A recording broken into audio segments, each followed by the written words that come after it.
Hey folks, welcome back to the Field and Garden Podcast. It's your friend Lisa Mason Ziegler, and I am really glad that you're here. And I hope you're enjoying this podcast because I am surely enjoying sharing such a wide variety of topics with you, bringing to you some of my live events recorded to stuff like I'm going to share with you today, which is just really a really exciting time in my 23-year run of being a flower farmer. And so it's just really proven to be as helpful for me to reflect and to talk to you guys as I'm hoping that it may be helping you in some way. And if it is helping you, friends, I would love for you to post a review on whatever podcast app you listen. I read all the reviews and I really appreciate it because the more reviews I get, the more that podcast shows my podcast to people that are browsing. So, friends, I really appreciate that. So today's topic, the shift, exciting and hard and even scary, right? And what in the heck am I talking about? So you may, if you're one of my listeners, you may have picked up in a previous episode that there's a really big shift going on here on my farm, in my business, and it is really becoming clear to me of just how much a change that is going on. So basically, my little commercial urban flower farm that is located in the middle of a city in southeastern Virginia, my whole property is less than 3 acres. I have never had more than 1.5 acres in production at any given time through all these years. And, you know, in our high production years, which was for about an 8-year span of craziness, we produce 10 to 15,000 stems of flowers a week in season from our little space. And it was such a great time, y'all, but it was really hard work, but we were well rewarded. So the whole thing that's happening is that I live in a window of 5-year business plans. And about 2 years ago, we started the plan, or actually probably 3 years ago, we started the plan that led to where we are this year. And this, believe it or not, because it's hard for me, I have to keep reminding myself, this was our farewell season of selling flowers. We are still growing flowers, folks, but we're growing them with a different end purpose. And so as we are literally in the last weeks of our last sales season after 23 years of it being our focus, being my purpose, being my goal. You know, I'm a very challenging, I appreciate a challenge and, you know, jump right into entrepreneurial mode when somebody says we have a problem.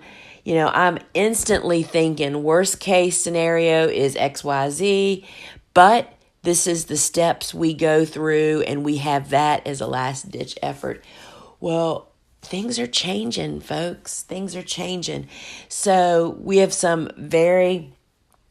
in a nutshell, my commercial urban flower farm is going from a production sales farm to a virtual learning center. And what that means is, y'all, this farm is going to become what people imagine and dream a flower farm is.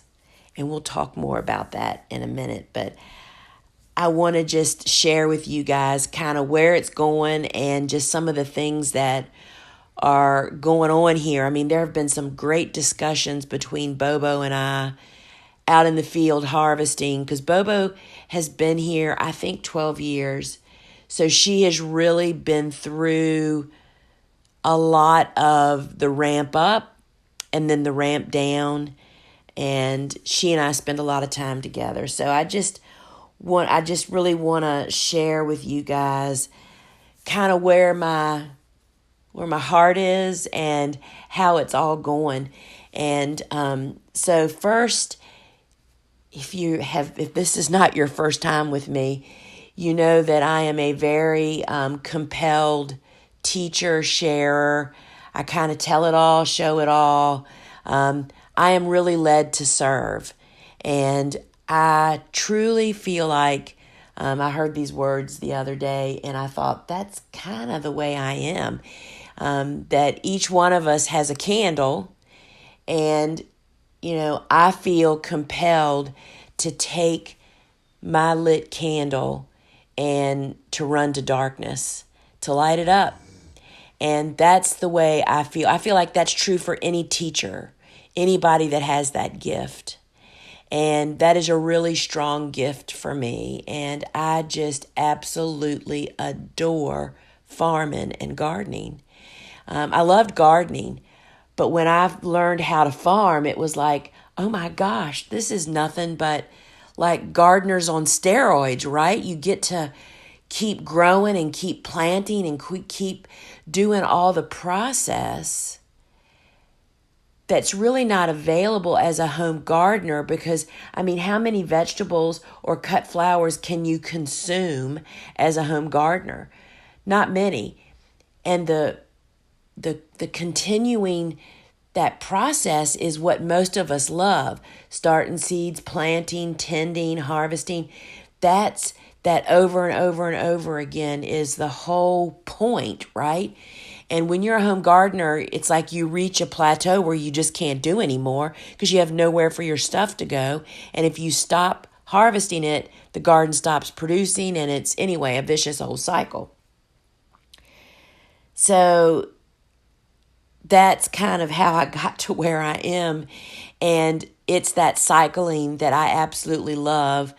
But the other part of my life is I love empowering and sharing with folks. So I just kind of want to talk about several different areas. So making this shift, first off, y'all, I'm 60. Stevie is 7 years older than me. So we obviously have our eye on retirement. And when I say retirement, I mean retiring from what consumes the greatest part of our hours in our day, and shifting those to things perhaps that we gain more enjoyment and satisfaction from.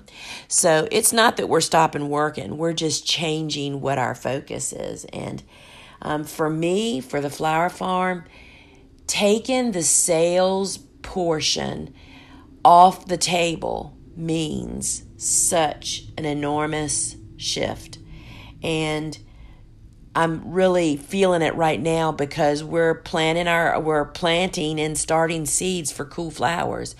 And I all of a sudden realized, as I was looking at the calendar that has the list, this is probably not the right thing to be. I need to change some of this.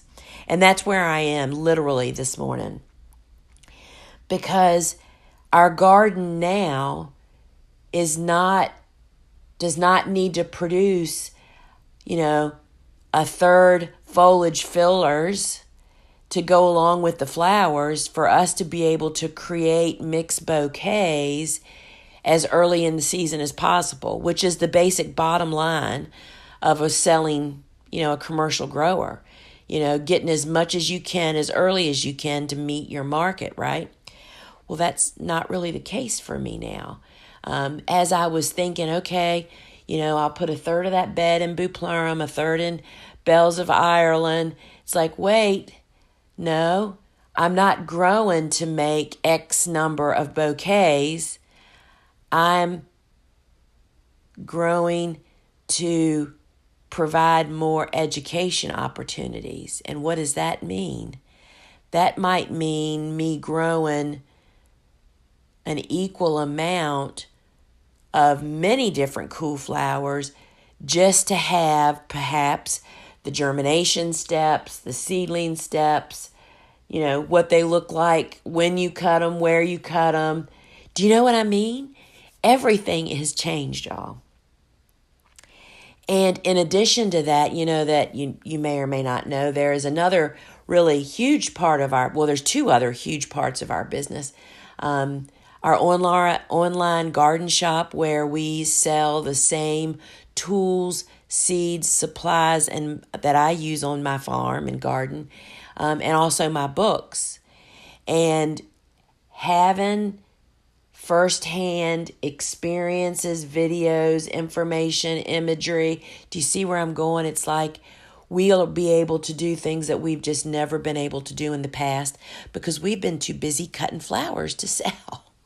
Does it all make sense, gang? And then the other part of our business is, of course, online courses, which have become an enormous part. And the opportunities the floodgates will open under these, instead of us spending how many hours of combined people to make all this happen, all the different pieces plus selling is far more than people have any idea. And I just, I love all of it, but I am getting like over the moon excited about where we're going. I love providing here on a local level. In addition to selling flowers, we have this out of control warehouse that takes care of our online store that provides employment to many people. And I love contributing that to our community, working with other women that just love what we're doing as much as I do. So it's really while this is our farewell flower sales season, we still are providing a lot of sales tax potential for our city, community opportunities, and we are reaching all over the world to help other people learn how to grow, whether you're a home gardener or a flower farmer, or you want to be. So the space is going to be growing into like unlimited teaching opportunities, whether it's sharing my native mixed border and what that does to support my organic growing efforts, or a cutting garden, or building a flower farming business, or. Y'all, and it's only taken me all these years to get here. And it's also going to create a space that'll just be so many opportunities, y'all. So many. So right now, I sat down this morning to start revamping the seed starting schedule because, literally we're starting Cool Flowers this afternoon after the bouquet making is done. And I'm just kind of revamping which Cool Flowers and how much because, again, we're going from what I have always grown to meet our sales needs. For now, I need to grow what's going to meet our education, online store, online courses, everything, y'all. Do you see what I'm saying? And I wanted to really also share with you, Bobo and I think it was actually last Thursdays are always our biggest harvest days because that's our members only market and our largest bouquet subscription drop off. That's our biggest need for bouquet material. So Bobo and I were out in the field, in the garden last Thursday, and we weren't feeling pressured. The weather was delightful, and we knew how many bouquets we needed, and we had plenty of flowers, and we just really were we don't usually talk a lot when we're cutting. We're both old, and that takes energy, and we rather save our energy for bending over and cutting a bazillion flowers, right? But last week we were in the mood, and what we talked about was how through the years of gaining experience and wisdom, and more importantly, equipment, and knowing what to do when, has allowed Bobo and I pretty much by ourselves through these past 10 years to take care of our business, the flower production business and sales. Literally just the two of us, her part-time and me only being part-time on the farm. And I know people can hardly believe that, but y'all, it's because we spent the first 10 years working our cans off, figuring out how to do things and acquiring equipment. And what spurred this conversation, now that I'm talking about it again, was last week we needed to move this enormous heap of what we thought was going to become our new compost heap that's close to the garden. But through the season, we realized this is not the place to have this. And we have forks that goes on our tractor that allow us to move pallets, because with our online garden store, when it was here, we had needed to move a lot of pallets a lot of the time, and that's why we purchased them years ago. But I am learning there are so many uses for them here on our farm. One such use became apparent last week. I said, Bobo, I'm going to go put the forks on that tractor, and because that heap had a lot of brush on the bottom, which I kind of did on purpose, or bigger, thicker stems to kind of aerate the bottom of the pile. And because we don't turn our piles, we just make piles and leave them and come back to them a year later and they're ready. That kind of, in my mind, made me realize that the pile would hold together. So I could spear the bottom of that pile through that debris and pick the pile up and move it. And it worked beautifully. And after it was done, I came back and Bobo was planting sunflowers as usual. And I turned the tractor off and looked at her and I said, do you have any idea how long it would have taken us to move that blooming pile with, simply girl power, not equipment power? And she looked at me and she said, are we not living the flower farmer life or what? And it's true, y'all. We felt that way when we got our bed layer. I used to often, when I was doing programs, I can still remember the very first program that I shared a video. It was the first time I ever used a video in my PowerPoint program. It was at NC State for ASCFG. I was so nervous to be talking to flower farmers, y'all. And I can remember, oh my goodness, being there at the Arboretum in Raleigh and I forget what my topic was. I think it was small space farmer or something. Because my farm was even smaller back then. And I was sharing how having the right equipment, and I showed a video of our brand new John Deere compact tractor making beds with who we call Roxanne the bed layer, and that's an implement, and showing them how we now do in a morning what would take 3 women and a walk-behind tractor tiller like 3 weeks to do. I'm not kidding you. We did it in the morning. And I can still remember Steve and Mandy of Three Porch Farm coming to me afterwards and saying, oh my gosh, that's us. We're killing ourselves building beds. And anyway, that moment, taking the plunge of investing in that equipment is what turned my business. And it also opened my ears and my mind to know that there's always better ways to do things and to save labor. And for me, starting that journey with that tractor and that bed layer opened a door to me to embrace equipment and doing things differently and better. In addition, one of the things that I enjoy sharing in Flower Farming School is it's not just about doing the right things. It's y'all giving up and stopping doing those things that are a blooming waste of time and are not worth it.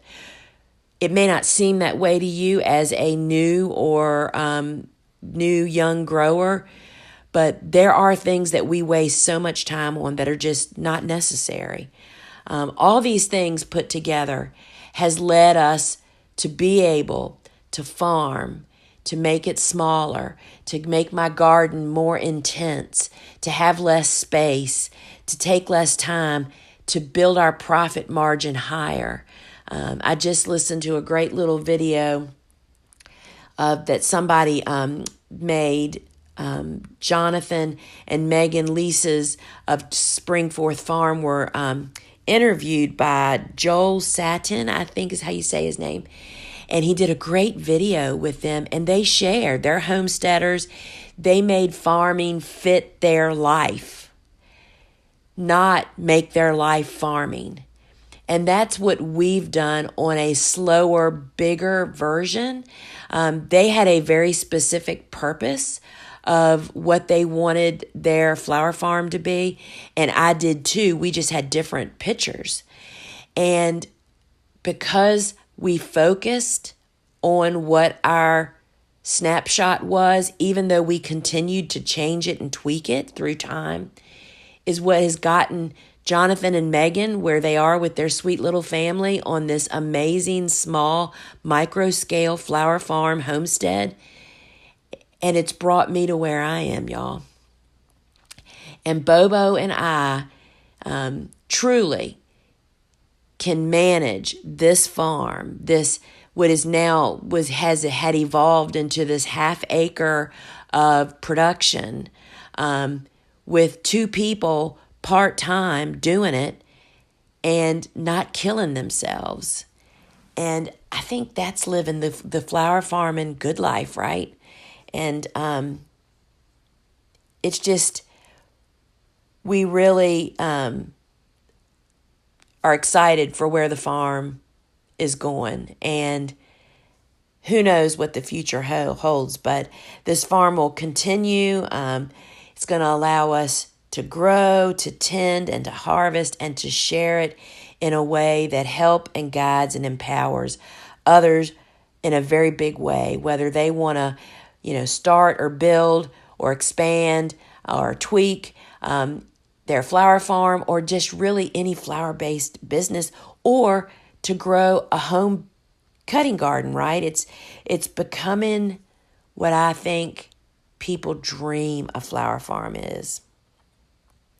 A huge garden that's well tended, alive with beneficial creatures.